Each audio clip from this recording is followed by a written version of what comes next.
Sarah and James had waited for years to become parents. Their joy knew no bounds when they found out they were expecting a baby. From the moment they saw the tiny heartbeat on the ultrasound, their world revolved around their unborn child.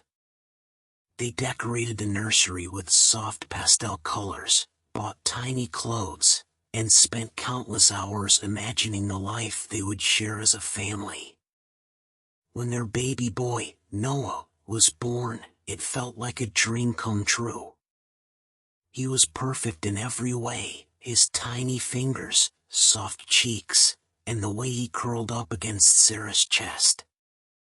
James called him our little star, saying he was the brightest light in their lives. For the first few months, life was blissful. Noah was a calm baby who loved being held and rocked to sleep. Every night, Sarah and James took turns singing lullabies to him, marveling at the miracle they had been blessed with. But one morning, everything changed. Sarah went to check on Noah after his nap and found him unresponsive in his crib. Her heart sank as she called out his name, gently shaking him, hoping he was just in a deep sleep. Panic took over when he didn't stir. James, hearing Sarah's cries, rushed into the room and immediately called 911.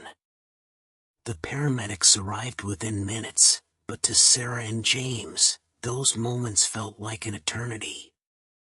Despite their desperate efforts, Noah was pronounced dead at the hospital. The cause was sudden infant death syndrome, SIDS, a tragedy no parent could ever prepare for. The days that followed were a blur of grief.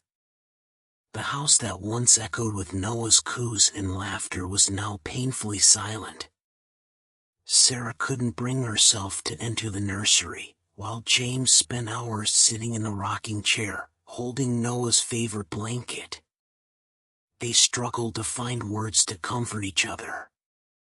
Every item in the house, a tiny pair of socks, an unfinished bottle, the mobile above the crib, became a reminder of what they had lost. Friends and family tried to help, but no words could fill the void left by Noah's absence. One evening, as Sarah sat by the window staring at the stars, she whispered, "Why did this happen?" Tears streamed down her face as she searched the sky for answers. James joined her, wrapping his arms around her. "I don't know why," he said softly, "but I do know that Noah brought us so much love in the short time he was here. He'll always be our little star." Together, they decided to honor Noah's memory by doing something meaningful. They started a foundation in his name to raise awareness about SIDS and provide support to other grieving parents. Sharing their story and helping others gave them a sense of purpose, a way to ensure that Noah's brief life would have a lasting impact.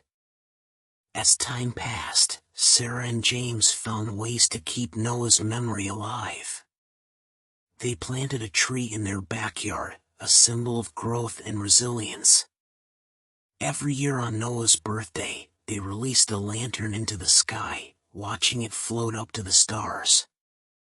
Though the pain of losing Noah never completely went away, they learned to carry it with love and gratitude. They found comfort in believing that Noah was their little star, shining brightly above, watching over them. "Grief is the price of love," Sarah often said. And we were so lucky to have loved Noah, even if it was for too short a time. Loss, no matter how devastating, cannot erase the love and joy someone brings into our lives. Even in the face of profound grief, love has the power to heal, inspire, and create a legacy that lives on forever.